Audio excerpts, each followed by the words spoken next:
never know what you're missing out on. You never know how you can benefit from your own playing. A lot of people are really closed-minded. They don't want to learn from other people. They don't want to learn, from other players because that's not their genre, that's not their style. But if you just be a little open-minded about it and listen to all kinds of music, here lately I've been listening to a lot of synthwave because of that 80s, kind of beat and that synth sound. And I listen to a lot of kind of groups. Like at a young age, I started listening to Enigma just on a whim. I found, I think my mom bought the tape for Enigma back when tapes were a thing. And we played it in our car, and I immediately fell in love with that style that they had. A lot of synth, a lot of harmonies, just some very eclectic sounding things. And so all these kind of styles, they give you more access to creativity and your creative potential. And so if you can vary your learning from other people and being able to learn from other people, it just makes such a great difference in your playing and what you end up, what ends up coming out of yourself to express yourself on guitar. Yep. Now there's a question over here from Wendy. She's asking, as a beginner, should you learn single notes or chords first or a combination? Personally, just answering the question real quick, I would suggest both. I would start just playing single notes to get used to placing your fingers on the fretboard, of plucking the strings, of getting a feel on the strings and the fretboard as well, like getting a feel of how much strength do you need to apply. And then I would also focus on a couple of basic open chords. That stuff that's gonna be extremely useful down the road. Hope that helps, Wendy.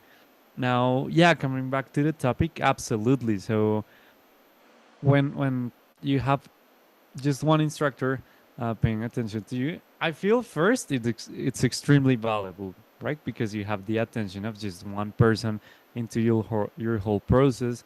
That person is paying attention to your specific objectives, to your specific interests, needs. So yeah, starting there, obviously it's extremely helpful. However, having just one perspective on your feedback might just limit you to what that person knows, which obviously can be a lot. We can learn a lot from just one single person, but there can be a limit there. So that limit can be, for instance, stylistic. If that person only tends to play this type of music and you want to get into that other type of music, you'll encounter maybe a brick wall there. Or maybe technique wise, maybe that person hasn't studied a technique that you would like to work on or that you're interested in, or maybe that person hasn't worked on their speed, for instance, that much, and you would really like to shred. Like, those factors come into play, and that's where having multiple instructors or multiple perspectives really helps you to get past those roadblocks. Because yeah, when you have just one person there, you're limited to the experience and knowledge from that one person. So it's always very cool to have different perspectives on that. What do you think of that, Eric? Yes, definitely, for sure. And also with just one perspective, being limited to just one person, it can really limit your growth because that person doesn't really know what they don't know. And so they come from their experience. They come from one kind of with blinders on. Let's say you come in and you like U2 music, and this person, if he was like me and only knew bluegrass and wasn't familiar with some of this other stuff, then he wouldn't have any clue of how to go about this. But the good thing about GuitarZoom Academy, and once again, Juan has left the link in the chat there, is that we have multiple instructors with multiple viewpoints and multiple cultures and background. As you can see, Juan, you're completely from a different country than I am. And so it's funny because I relate to a lot of people here down south. I live in Tennessee, and a lot of people tell me I have this big, thick accent, this southern drawl and everything, which is, I think it's funny because to me, I don't hear it. And it's funny because you don't hear it unless you actually hear it on a recording. You don't really notice it. And then Juan, not that he's not relatable to American people, because he totally is, but obviously some people that are from his country or speak different languages would definitely relate to Juan, and he could actually be able to serve them more. Also, the cool thing is, let's say I don't know anything about Spanish or flamenco music or whatever. that doesn't mean I can't learn something from that style, arpeggios or fast picking or really melodic, almost like emotional phrasing.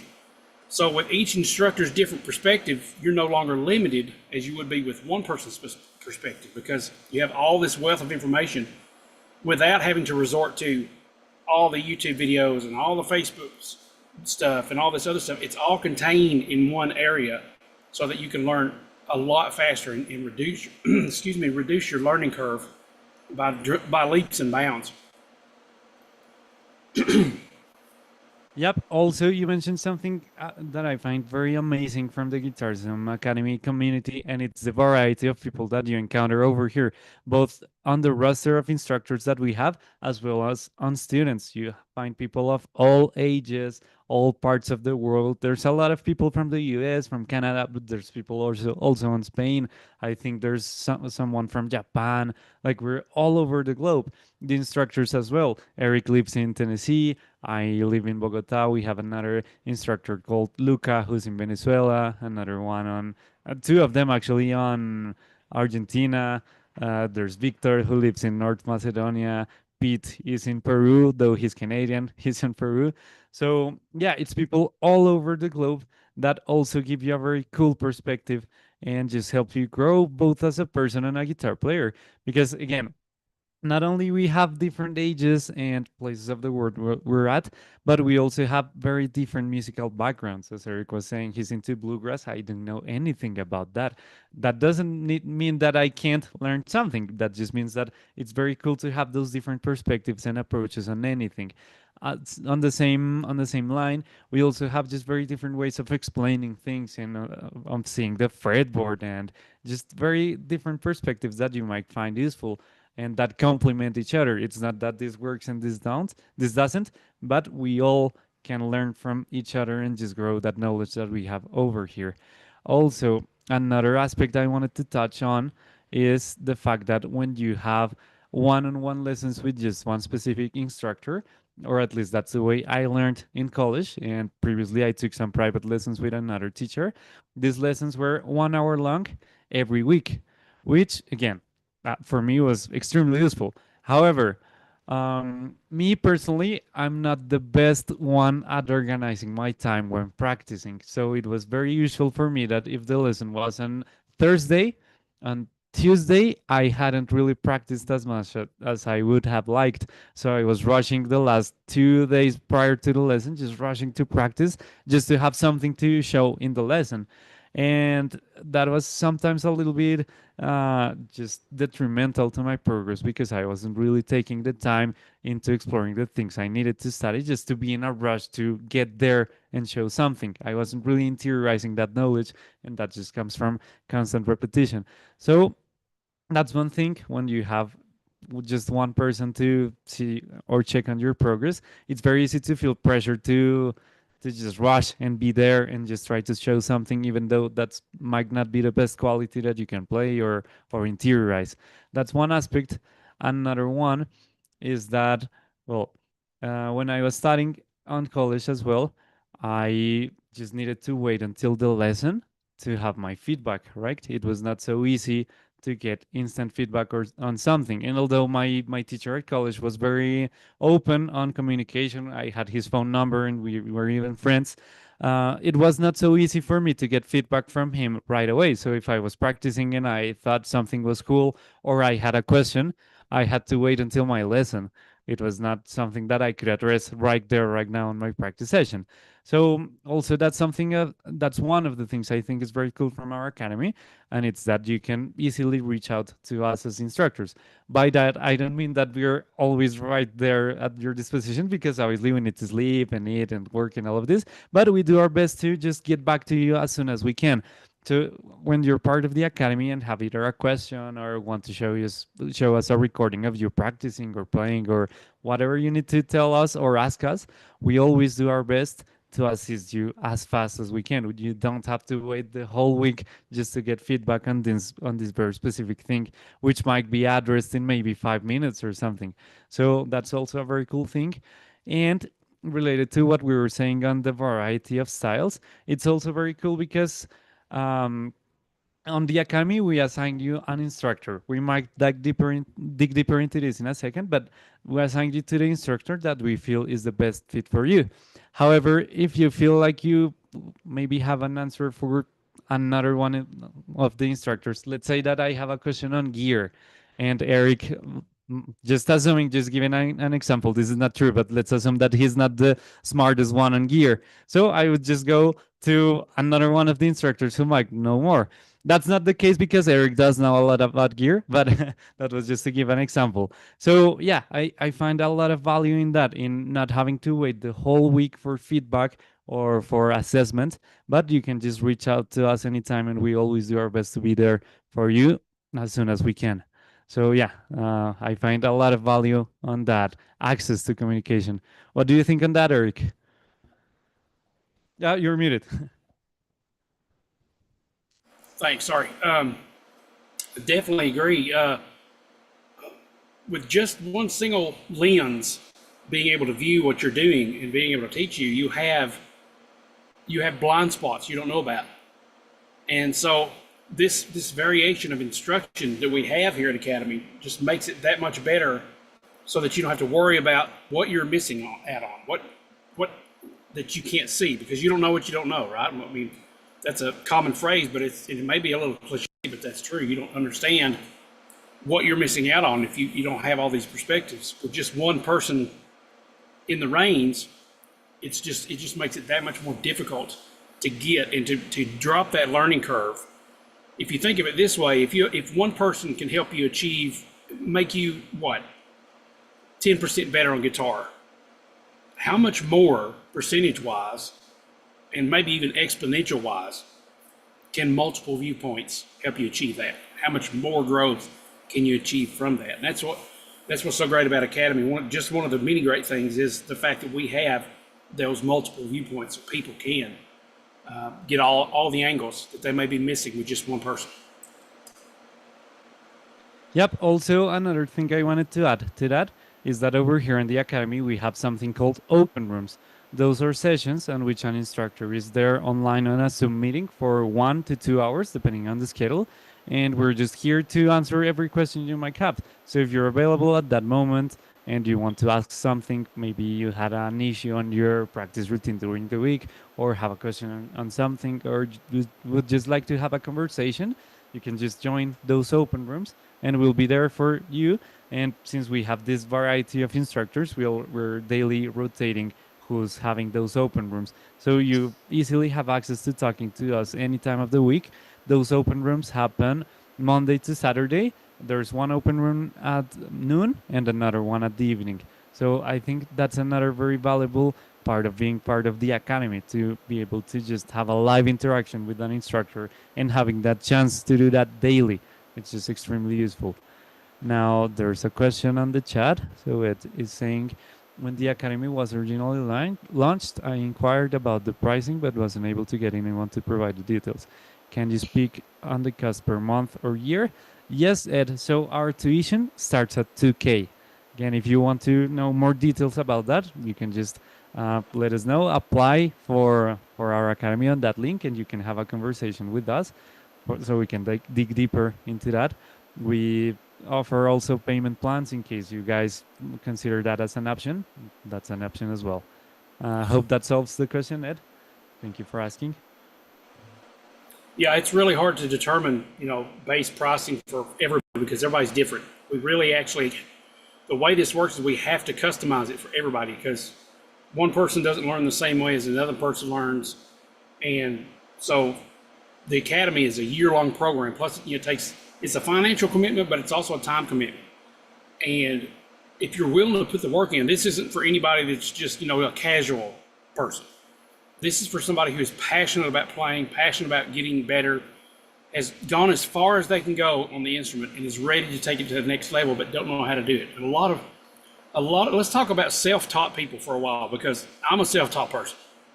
One of the bad things about being self-taught is you need somebody to really guide you. Once you get to a certain level on a plateau, you don't know how to get out of that plateau, because you just keep going back to the same things: YouTube videos, books, but who knows if you're even practicing these things the right way. That's another thing is we wanted to kind of approach today is delayed feedback and how that kills momentum.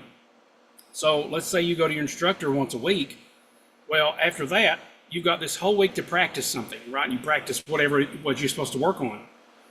And you might get feedback once a week, maybe.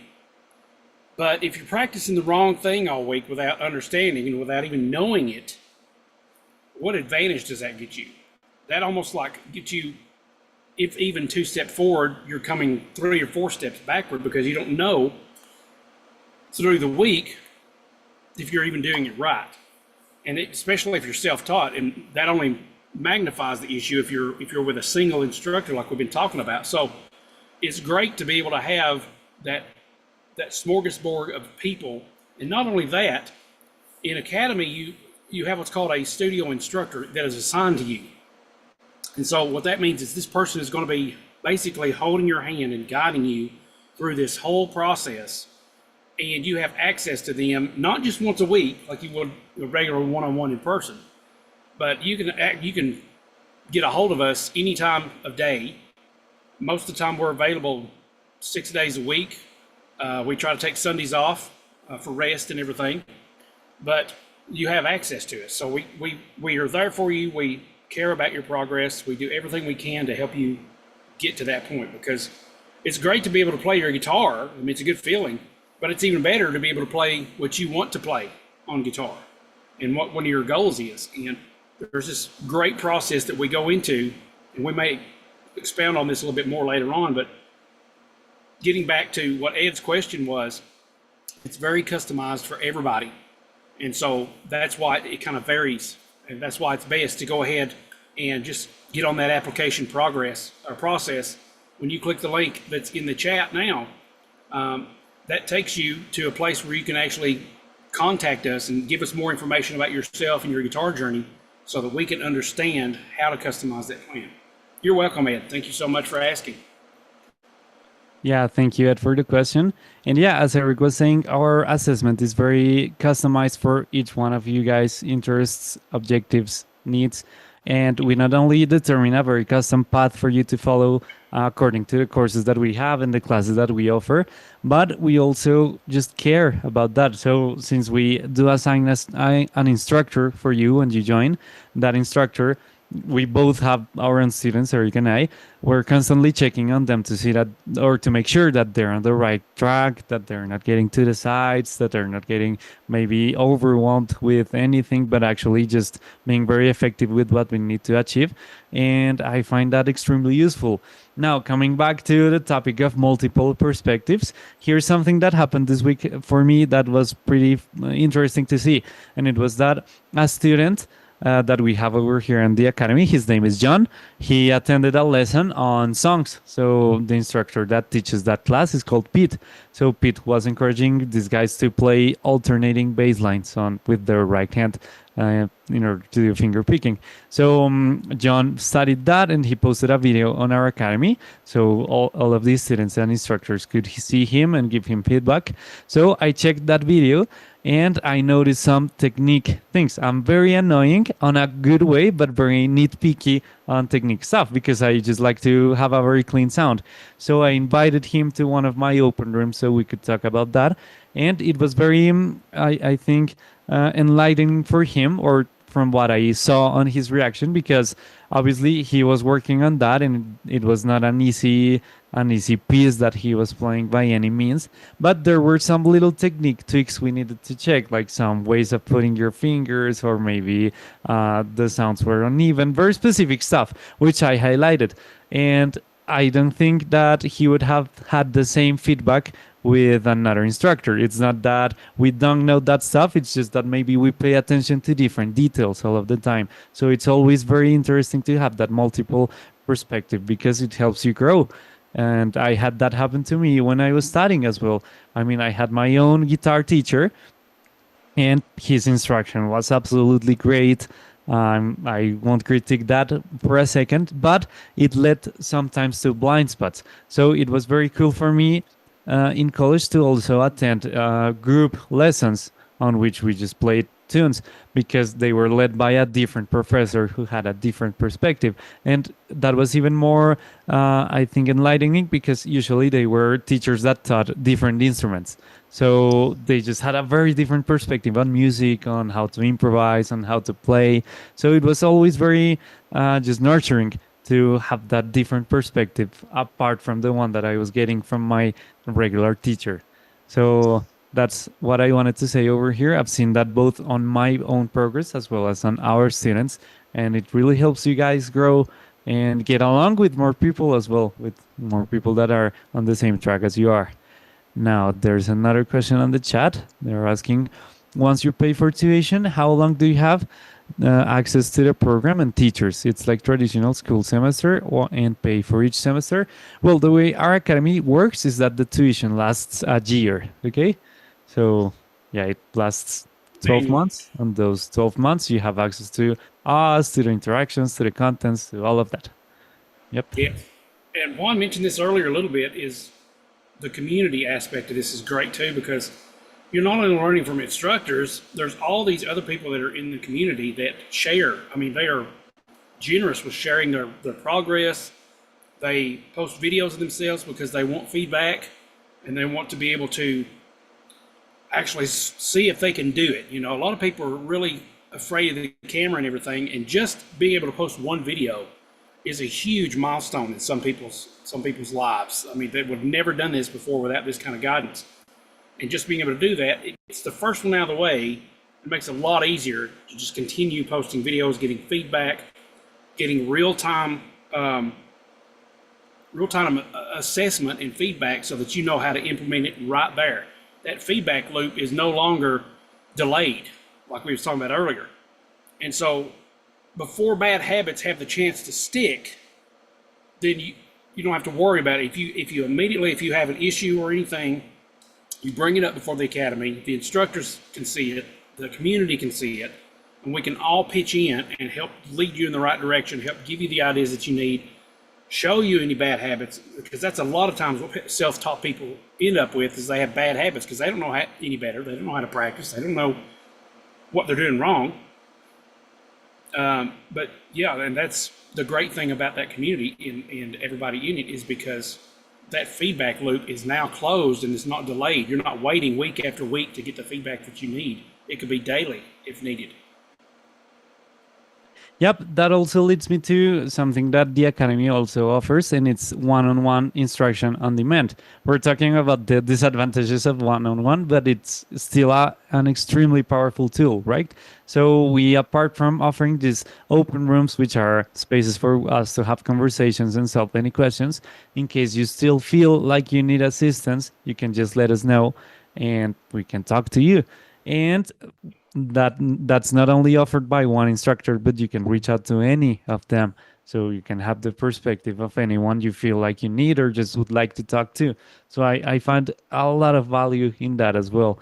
And I do see how people grow with specific comments from someone, like this instructor pointed this out on theory or on technique, and it really like lighted a light bulb on their heads. So it's always very cool to see that, and it's just very nurturing for each one of you guys' processes. Now, also, I think there's a huge factor on the community aspect as well, on accountability. The fact that you're constantly posting and putting yourself out there is also very motivating. And not only to have the feedback of instructors, but also from people that are on the same journey as you. Not that we are not, it's just that we have spent some hours doing it before. But we all are learning, so it's always very encouraging to have the perspective and the positive feedback from the community. People post they're playing all of the time, and it's just very fun and very cool to see how supportive and encouraging the community is over here on our academy. So I think that's another huge factor as well, to have like those different inputs, both from instructors, from students, from people that just have different playing experiences. It's just very fun to see that. Yep. In the meantime, guys, I just wanted to ask, what we have talked so far is making sense? In case you have any questions, please let us know. We're here to have a conversation. And I'll also just invite you guys again to join the Academy. I'll leave the link on the chat, both on the Zoom meeting and on the YouTube live stream. So yeah, we will be very, very happy to talk to you in case you consider applying. No strings attached, just to see if this is the right fit for you. And we always will be very, very happy to have you guys over here and just keep learning and improving our guitar process. So yeah, I'll close that idea there. Any questions so far, guys? If not, we can continue. Oh, there's a question. How do we choose our instructor? If we want to get additional perspective from other instructor, how is that decision made? Well, the way we determine that is that when you join, we do something called a kickoff call, which is where we determine your goals, your objectives, your interests, and the path that is the most effective for you. On that kickoff call, we do our best to match you with the instructor that we feel is the best fit for you. Obviously, you can change. I don't think that hasn't ever happened. But obviously, if you feel like you could get more progress with that specific instructor, you can just let us know and we can do that change. There's no wrongdoing on that end. And also, yeah, how is that decision made? It's just that, like, we know like the strengths and skill sets of every instructor. So we do our best to match you with the one that we feel is the best fit. And if we want to get additional perspective, from other instructors. So we have this academy ecosystem on a platform called School. So on School, we just can have very easy access to private messages to any user on the platform. So you can just look at the profile of an instructor and just hit us a message. Or on these live open rooms interactions, you can just join and ask a question as well. It's pretty easy to reach out to us when you're part of the academy. Hope that solves the question. Heather, there's a question from Pete. Eric, do you want to read that? Yes. The Pete asks, do we have female instructors available? Currently, right now, we do not. We do have some people on staff that we're actually learning that they're actually good players. So maybe one day they'll apply to be an instructor, because she really rips it up, man. I'm telling you, it's great. Yeah, we were seeing that video earlier today, and she plays amazing. But yeah, at the moment we don't. And there's another question from Ralph. Eric, do you want to take that one? Sure. Ralph asks, how do you handle technical corrections when somebody can only be observed remotely with a camera? Instead of when you are in the same room and you see how their fingers might get knotted, how they sit too hard, and how the shoulders are too tense. Great question. It's really for people that are experienced like us. It's easy to spot those things, especially with high def cameras that we have today. I mean, just about everybody I'm seeing in here, from the people that are in the rooms, I can't see everybody, but most people have pretty good, decent quality cameras. And what we do is when we're in, and here's another thing that you may not realize, is very interesting, is when you're playing guitar, a lot of students, their default mode is they want to have the camera on their face. But here they are playing guitar and they don't realize that we can't see their instruments. So we actually tell them, you need to bend the camera down so we can actually watch your play. And so we can see all that. We can see every bit of that stuff. And a lot of times too, when we get feedback from the students, we can ask them, okay, what do you feel about your playing is holding you back, or what do you feel is tripping you up? And then they start communicating with us. That's one of the best things about this, and one of the most important things is we have conversation, we have communication.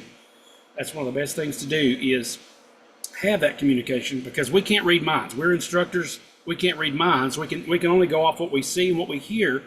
And so if you have anything else you need to add to that, we need to know about it, because that's the only way we can really address that. So it's kind of like a collaborative process. And speaking of that collaboration, we talked about earlier about how traditional lessons hold you back, and it creates that pressure, that guilt of that stage fright thing. Every week you come to your instructor and you're like, oh no, I haven't really practiced. What they're going to think about this. The great thing about the accountability we provide that actually works is when you're collaborating live with instructors, with other people in the community who have like-minded goals as you do, they're headed in the same direction, they want to play guitar the very best they can, is it creates positive pressure and supportive feedback loops, not anxiety about messing up in front of your instructor. So it's a collaborative process, and it makes it that much easier. It takes that pressure off, and you really feel like you're part of a community, because that's what it is. Great Yep. question.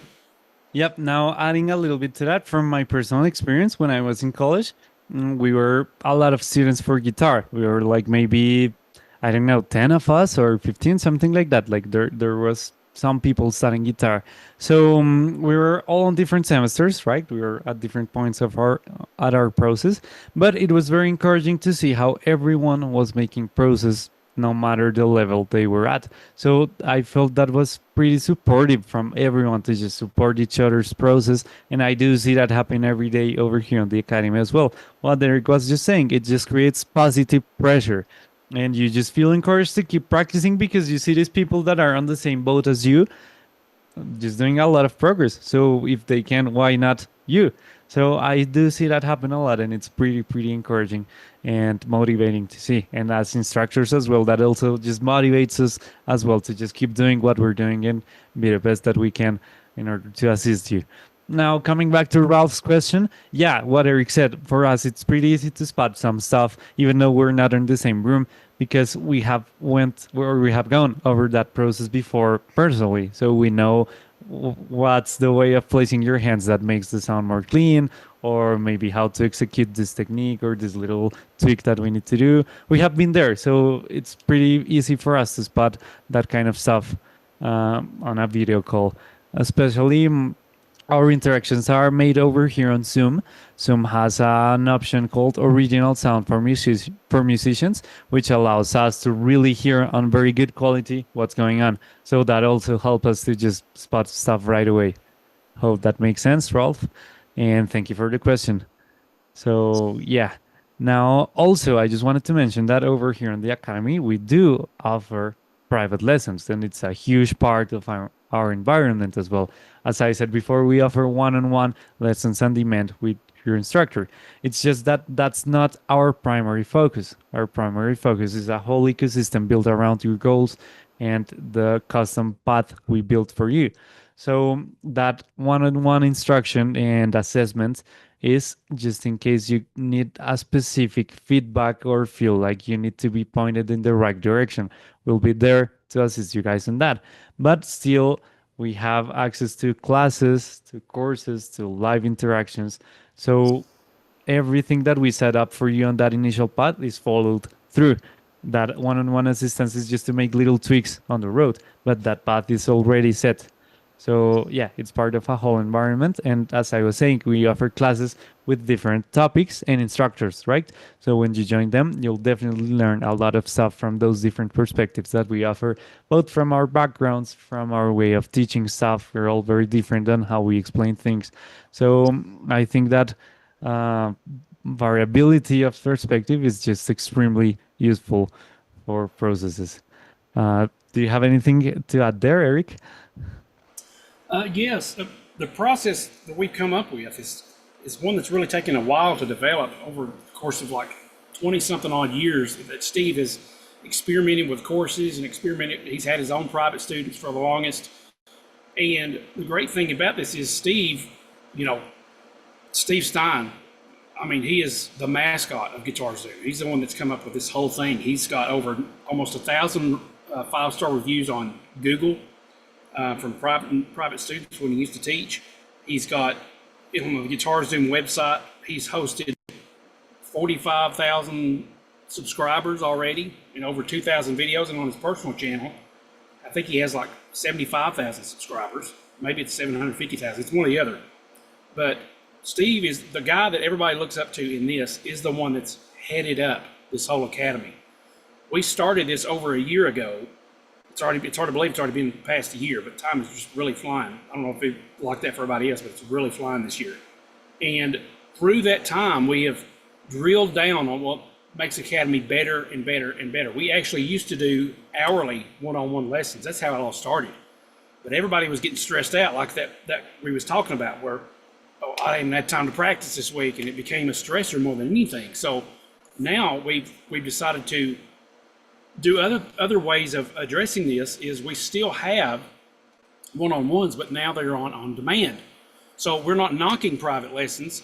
We just do them a little differently. The traditional way is just a little flawed in the ways that we've already described this. What we do now, they're part of our system, but they're used strategically, not as the whole entire solution.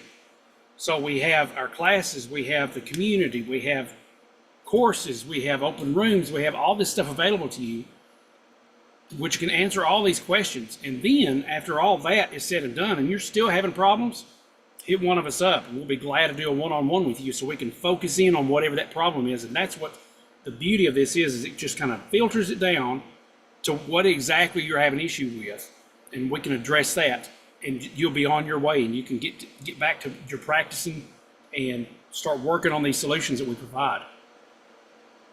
Yep. Also, there's a question over here in the chat from Heather. She says, a little confused. So are sessions a small group?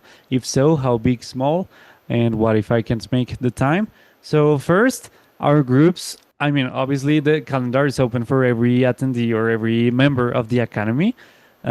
Usually the classes, for instance, I don't know, we have classes on soloing, on blues, on theory, all of that stuff. Those classes tend to be maybe 8, 12 people max. Like that's the most attendees I maybe had on a class, 12. We do this kind of format on which we just encourage people to talk.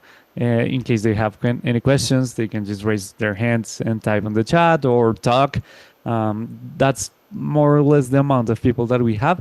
On open rooms, it's sometimes around that amount of people or sometimes even less. I remember once, some months ago, I joined one of Eric's open rooms while I was taking my coffee, and there was just one student over there. So sometimes they're empty, so you have a lot of time to talk with your instructor. Sometimes there's more people, maybe 5, 8. The most I have had on an open room is like 12. And all of these people are just very happy to listen to what the other people are talking about. They always learn something from the feedback that we give to the other students as well. So yeah, that's how that works. Now, what if I can't make it in time? Heather asks. So from the classes that we do, we upload recordings to our website. So you can just easily access them anytime once they're uploaded. I am personally the one uploading them. I try to do that on the day of the lesson or the day after, max. So I try to just be there on time so you guys have access to that whenever you need it. So yeah. Also, Pete asks, how would you define an intermediate player versus someone who's comfortable with the guitar? What do you say, Eric? That's definitely an open-ended question because, like I said, everybody's different. To define somebody that's intermediate, I mean, to me, they have to know their basic chords. They have to be able to play a few scales, know a few songs. And a lot of times too, it's depending on how long they've played. I would say 6 months to a year is probably still a beginner. But once again, that's relative to how long you play, how much do you practice. It could be an on and off thing for 6 months. So that's really hard to determine unless you're actually in that application process and you have that first call with an instructor. And so if you need the help with that, if you don't know if you're intermediate or not, I would definitely encourage you to go to that link that I've just put in the chat and go through that application process, and that will get you on a call with one of us so we can actually hash it out with you on what you need and what your goals are, and we can determine what your next step is. Okay. Thank you, Eric. Also, there's another question, a couple of them on the chat. I'll answer these two, and I'll say something before I forget because I always forget my ideas. So the first one is, what if you need help on a transcription or a phrase in a song? So at least talking from my approach to that, if you need help on that specific phrase of a solo, I just invite you to my open room. I take a listen to a recording. Obviously, no one knows every song in the world, but we do have some solid ear training. So we're like very able to just understand the stuff that we hear. So that's the way I approach that. I ask you, what song are you working on? I take a look at the recording on YouTube or whatever and try to decipher it and guide you through. So far, it has always worked. So that's the way I approach that. What about you, Rick? What do you do in that case? There has been several times on an open room where I'll take and we'll look at the tabs or transcription for a song. We'll go through it note by note or phrase by phrase. And if there is no transcription, they'll just send me a video of the song on YouTube or whatever, wherever it is. And like one said, I'm very skilled at ear training because that's how I learned. I learned by ear. And so I can pick up where it is on the fretboard just by the sound of the string, the timbre of the string, the timbre, however you pronounce it. And a lot of that stuff is just easy to break down based on years of experience playing the guitar and just knowing by instinct. I mean, right now it's second nature for a lot of us. It's just like I hear something and automatically I know where to find it on my fretboard. I don't have perfect pitch. I don't know if somebody played a note, I wouldn't know what note that is, but I have what's called relative pitch, which means when I hear a note, I know the notes around it because of basically the position it is in pitch and everything. So I've been playing over 30 years, so it's just 30 years of playing and listening and watching videos and everything. So I've got all of us have like an encyclopedia of knowledge in our heads that one of us will be able, guaranteed, to help you with your question, whatever it is. Now, Scott is asking, are any instructors advanced or really good in Travis picking concepts? Are you, Eric? I personally am not. I'm not a Travis picker. I'm familiar with the concept, and it wouldn't be hard to teach somebody how to do that because there are resources. A lot of people, if they're learning Travis picking, they've already found resources. You just bring them to us, and we can teach you how to implement those things.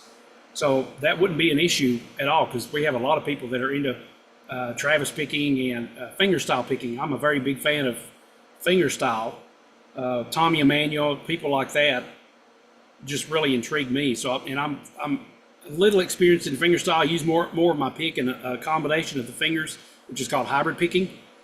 But I'm very familiar with the concept because I've written several fingerstyle tunes myself. So not really a Travis picker, but I know the concept, and it can very be easily translated to be able to teach you how to do that. Yeah, me too. I mean, I don't know every technique in the world. I don't really know what Travis picking means, but I do play a lot of fingerstyle as well as pick. So I'm sure there's a lot of input to be found there as well on my perspective on finger picking. Also, let's just take a look at this last question from Tim and Susan. So they are asking what setup is needed for the computer for the guitar lesson to work properly. Basically, a webcam, so we can see you playing, and webcams usually have microphones. So that's the most basic step, I would say. You need to install Zoom and to have a web browser such as Google Chrome or Microsoft Edge or whatever you use, so you can join the website of the Academy. The web browser, Zoom, a camera, optional a mic that could help. That can be on a computer or also on a phone or tablet. We have plenty of students that join our lessons on those devices as well. So yeah, those devices and things can work. Hope that solves the question. Now, let me just say this before I forget. I just wanted to do a quick exercise on what's the feedback we tend to do. So let's say that we're watching a video from one of our students playing on the Academy. So Eric, if you see that, what do you pay attention to and what's the feedback you usually give? Like, what's the most important stuff you tend to look? Repeat that question again. So say that a student posted something playing and they requested for feedback. What do you look for? Like, you as Eric, the instructor, what do you look for and what would you tell the student? So for instance, answering that, this is just to showcase the difference in perspectives that we have. So for instance, what I would say is I always pay attention to how are they placing their hand on the frets to make sure that the sound is very clean. I pay attention to timing, to how the notes sound. Like, are they even? Maybe are there some notes that are falling behind or some of them are sounding louder? Again, timing for me is extremely crucial. I also pay attention to the tone. Like, is it maybe coherent with the context they are playing over, or are there maybe suggestions I could give on that end as well? That's the stuff I tend to take a look at. Now, I improvise a lot, so if people are sending me an improvised solo, I'll do some suggestions on that end as well. Maybe you're doing this too much, try this out, or maybe try this idea because that would be cool. Like, that's the stuff I look for when giving feedback to students. What about you, Eric? Yes, I do a lot of that same thing, but another few things that I look for is their hand position. Sometimes their thumb is way wrapped around the top of the neck and they can't and their palm is touching the back of the neck and they can't really make these chords, especially bar chords. If you're doing bar chords, it's going to be almost impossible to get bar chords when you're doing this. That wrist has to come down, that thumb has to come down so that you can get up and around that neck so that you can get those top strings as well of the bar chords. Also, the right hand I pay attention to a lot because the right hand people don't realize it's kind of like a sneaky thing. It's one of the biggest things that people have problems with. They'll focus on this left hand all the time, not realizing that the right hand a lot of times is what's tripping you up, especially if you're wanting to get faster. If you want to alternate pick and pick fast and do some shred things, you've got to get that right hand under control. So yes, in addition to what you just mentioned, a lot of posture things, a lot of technique, hand position kind of things I really pay attention to. Yeah, so thank you, Eric. I was just asking that question just to showcase like the difference on perspectives that we have. For instance, I don't pay that much attention to the right hand unless I really find something that catches my eye. Otherwise, I just leave it go. But yeah, it's a very different perspective that each one of us have, and we are a lot of instructors. We are like, I think 7 or 8. So every one of us will have a specific set of things they pay attention to when assessing a student. So I just find a lot of value there. Also, for instance, I mentioned that I improvise. So mainly people come to me because they want to play solos. So my approach on assessments is also very creative. Obviously, I'm very nitpicky on technique, as I was saying, but what I always tend to pay attention to is to how creative are people being with the concepts they're studying. Maybe the other instructors pay attention to different things. Maybe they pay attention to the technique or how to implement the stuff they're working on a different way. I tend to be very creative, so improvise this way or maybe write a riff or something like that.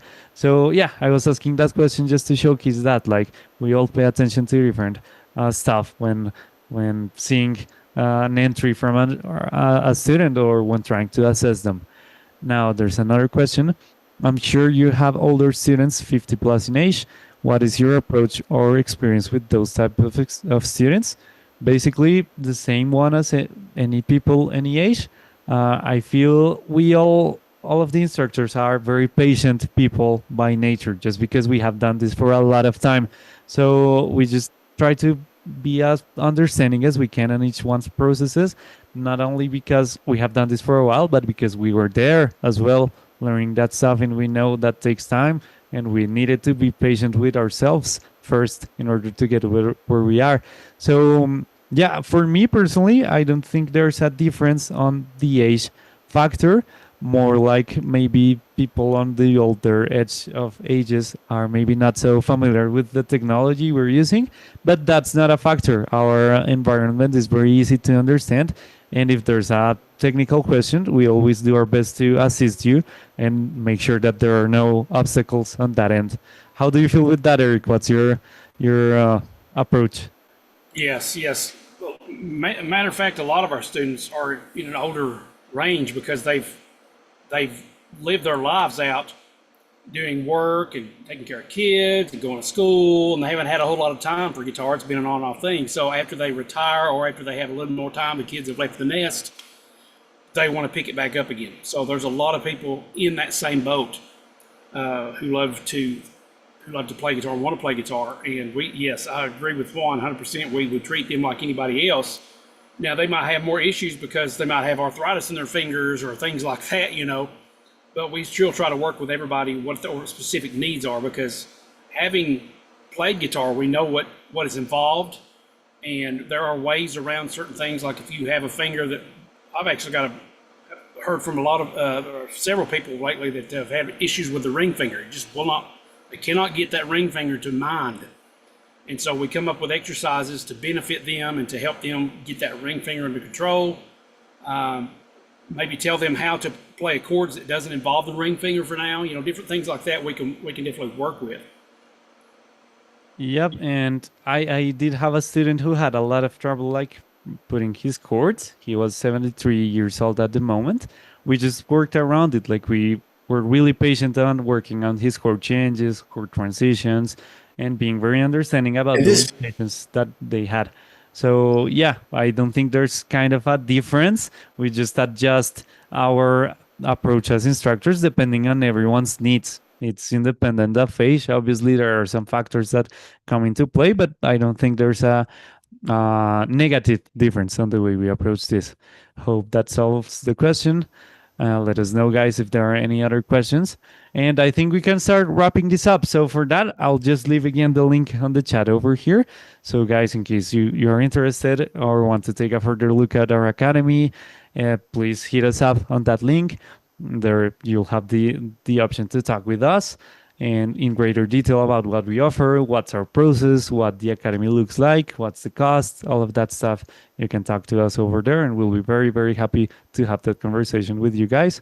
Let us know if you have any other questions. Eric, do you maybe have something else to add to today's topic?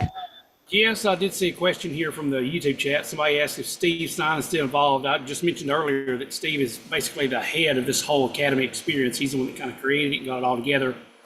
And he's the one that's involved with the GuitarZoom the most.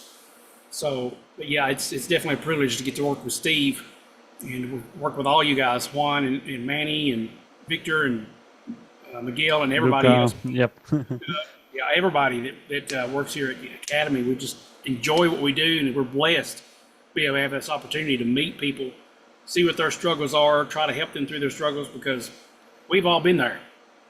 I mean, one thing about myself real quick, I'll let everybody know, and then we can jump off here, is lately I've been studying one of my favorite guitar players. His name is Marco Sfoli. He's an Italian shred guitarist. He's just really melodic at what he does, and I just have to know how to play some of these songs. It took I studied one of his songs for over a year before I could play it adequately. But the cool thing about that is, the next song I tried to learn, it only took like 7 months. Then the next song I tried to learn took like maybe 5 months. So it's compounding. And people don't know that. You know, they give up too easily. A lot of our problem is we give up way too easily. Victory is just around the corner. And the minute the obstacle comes in the way, we hightail out there, put our guitar down, sell all our gear. Please don't do that. We're here to help, okay? We want to help you get past that hump. We've been there ourselves, and we know we've traversed the territory before, and we know what it takes to get to the next level. So if you are passionate at all about playing guitar, try that link out, try the Academy out, give it a chance, and we would love to see you on the inside. Yep, and lastly, adding to that question on Steve, he has a live class every Wednesday morning. So that's called Hangout with Steve. So people just join, ask their questions. He sometimes, or all of the times, I think, he has a specific topic in mind. So he explains that, talks about what he planned to approach on the lesson, but also opens up space for questions. So people always are joining that lesson. I do see a lot of them there every time. So yeah, he is there as well teaching with us. So yeah, as Eric was saying, guys, we have been there before. We know it takes time, but don't feel discouraged. We're just here to do the opposite, to encourage you, to motivate you, to assist you the best we can so you can get to those objectives you've always wanted. And it's just satisfying. It's just very cool to be able to play music and to share that with other people. So yeah, if you feel that's something that you can get a hold of, please consider joining that link. I'll leave it on the YouTube chat one last time. And with that in mind, guys, thank you very, very much for your time, for joining today's session. It's always a pleasure to talk with you, to see your guys' faces, to answer your questions. And we'll be glad to just see you on the Academy, okay? So with that in mind, guys, thank you very much. Thank you, Eric, as well, for your time. Hope you guys are good. And see you around, okay? Bye-bye.